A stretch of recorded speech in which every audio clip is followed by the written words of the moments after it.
Let me ask you a follow-up question related to Hollywood or to television.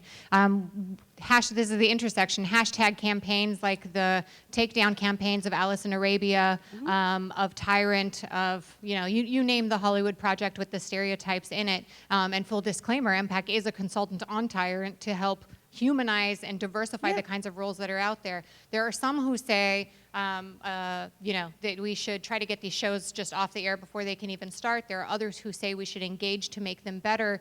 From your perspective as an executive on the television side, when communities raise issues, particularly on social media and other platforms, with their concerns about whether it's shows that are still in formation or shows that are on the air, what's effective, what's not, what do you hear, what do you, how does that work, and how can we be effective consumers?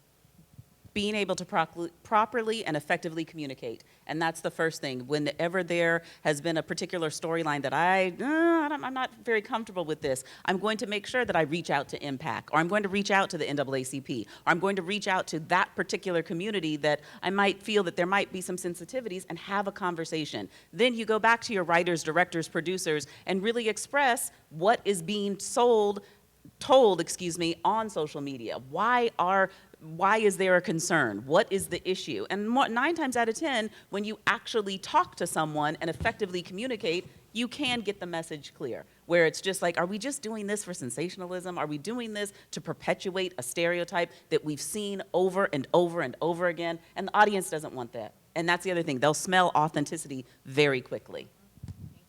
Shahid, do you want to weigh in on this in terms of how social media campaigns, can impact portrayals, or how community members can leverage or utilize those outlets to make their voices heard in an effective way? Well, there are effective ones and there are ineffective ones, and I think when you're trying to create a conversation where you're collectively trying to make something better, I think you can achieve something. But often there are campaigns that are just confrontational, that just want complete victory in the way they see it, and to want to shut down something completely.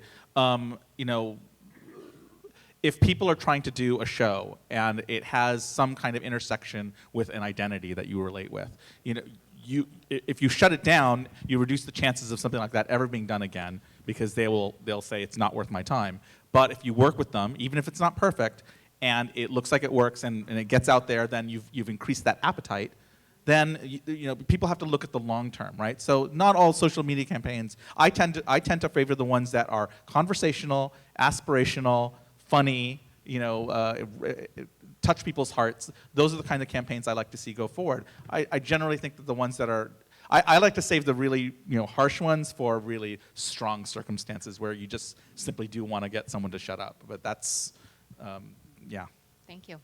Okay, our next audience question is, how do we ensure accurate and honest reporting and journalism in the new era of news and media? How can the audience rely on what they see and hear? I mean, I think as consumers of news, you have to judge, your sources in part. And I think that sometimes what happens is, and this is maybe more than used to happen, you sort of self-identify with a community that, you agree with. I mean, I think you even see this on Facebook. I mean, I have some people on Facebook where they don't really think a lot like I do, and then I have that constant sort of decision to make about whether I still see their feeds or not, because sometimes, you start to get really upset that someone has a different opinion from you, and then part of me feels like, well, this is like a window into a part of this country that maybe I'm not always exposed to, and so maybe it's good for me to hear that.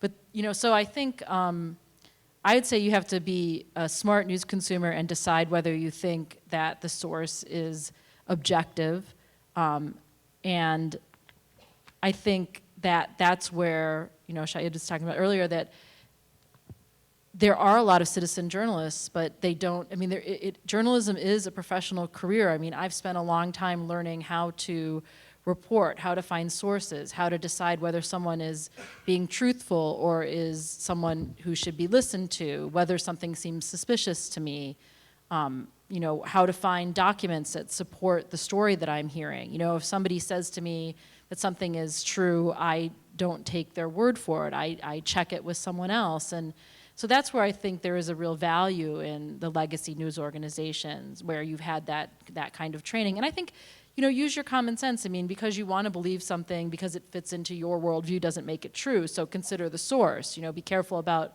what you share, because you may be sharing that information because it appeals to you. I mean, that happens on all ends of the political spectrum. So it's hard. It's hard because, there used to be a few sources and now there are many. So I think we have to be educated consumers of information. The same people that would look at you and say, I don't trust that journalist, but I heard a rumor, and they'll put it out there. And they don't see the inconsistency of that. This is, I think, where we have to have a collective conversation about how to properly manage the responsibility that we all have, that we can interact with the world now. And that has consequences if you say something that is destabilizing. And sometimes there's a tendency, because you don't like the information, to believe it's untrue. And not liking the information or making you unhappy or uncomfortable is not the same as the information being false. And I think that sometimes we all probably make that mistake. Thank you. So to piggyback off a point you just made, one of these audience questions says, one of the problems with social media is that people tend to connect mainly with other like-minded individuals or groups. With that in mind, is there still hope for building bridges and expanding exposure to different ideas online? And how do we best do that, I guess? I think there is, and I think, I think some of these like Black Lives Matter or other campaigns, I'm even thinking more recently about the backlash to SNL, for having Trump on, and people just pointing out, I mean, he said a lot of different things that probably offend a lot of different communities, but in particular, just the fact that SNL, that's been around now, how long, 30-some years, 40 years? So, has managed to have, like 2 or 3 Latino cast members ever? I mean, no one else is funny, I guess, I don't know. But, I think that sort of fact-based, just sort of that consciousness raising of saying, like, hey, you're gonna have Donald Trump on, he said all this stuff, a lot of it's demonstrably not true, and yet, this is an organization this is a show that's been on for 4 decades that's barely managed to diversify beyond Black and white people. So to me, like, that's a way to sort of cut across. So even if you love Donald Trump, I think that fact-based question about why SNL has failed to find anyone other than, white or African-American people to be on their show is something that, I think you would just pause and think, well, that's actually a pretty good question. This is a country where Latinos make up a significant part of the population and are incredibly influential. So how is that? No, we're never going to get very far if we segment ourselves so much that we don't understand other people. I mean, we are as Muslims trying to tell people that they need to let us into their circles, but we'll segment ourselves out and build this wall. I mean, we have to make ourselves uncomfortable. I have plenty of conservative friends who are my friends on Facebook, and everything I post, my Muslim friends see it, my conservative friends see it, my liberal friends see it, and I try to manage that conversation. Even on different, I mean, just last week, I posted something that hinted at kind of where I stand on gun control, and people on my wall were having this very interesting conversation from all different sides. But I was trying to also elevate it to another place, like where can we find a common ground, right? This is where the beauty of social media comes out, is when you have those diverse conversations. But if you just have an echo chamber, that's when the conspiracy theories happen and really just destabilizing stuff happens. Thank you.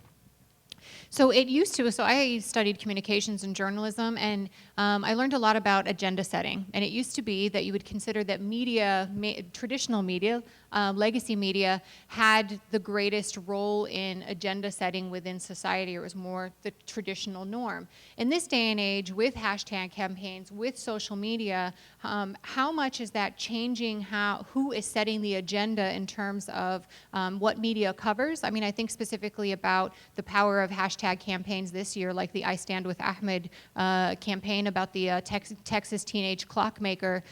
Would that story have been on the national media radar? Would it have launched, it made this kid famous and made the situation infamous had it not been for social media? So to what degree do you each feel in your own spheres that social media is, that there's a trickle up that may be happening from your viewers or your readers? I mean, I think there's no question that these, I don't know if sometimes they're campaigns, sometimes they're just people reacting to an event, right?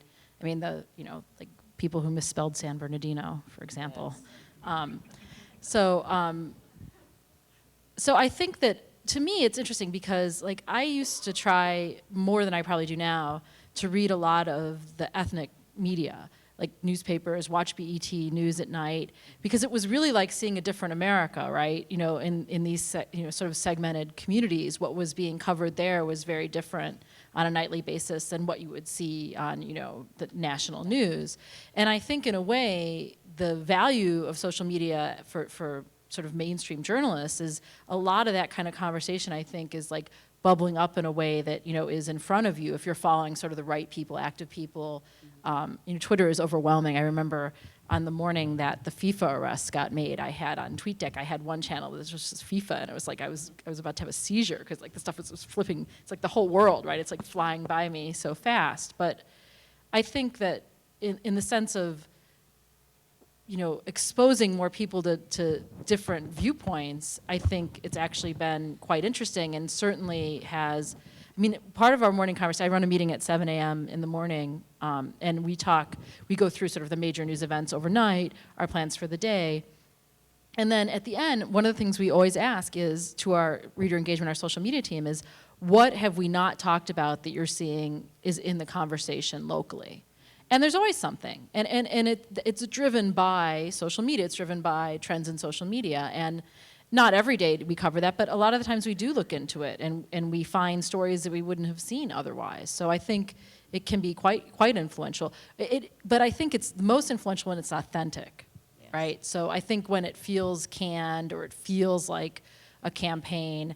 I mean, I think with My Muslim ID, it just felt very authentic, right? That people were responding to what, you know, was said in a way that felt incredibly real, and I think that then becomes newsworthy. Yeah, I think in terms of, you know, people say they want to launch campaigns, but unless you're like paying for promoted tweets, you know, a campaign's not going to go anywhere unless people organically attach themselves to it. I mean, it's meritocratic in that manner. But going back to the original point, I think one of the biggest challenges of our time is trying to figure out how to manage the information overload that we all get.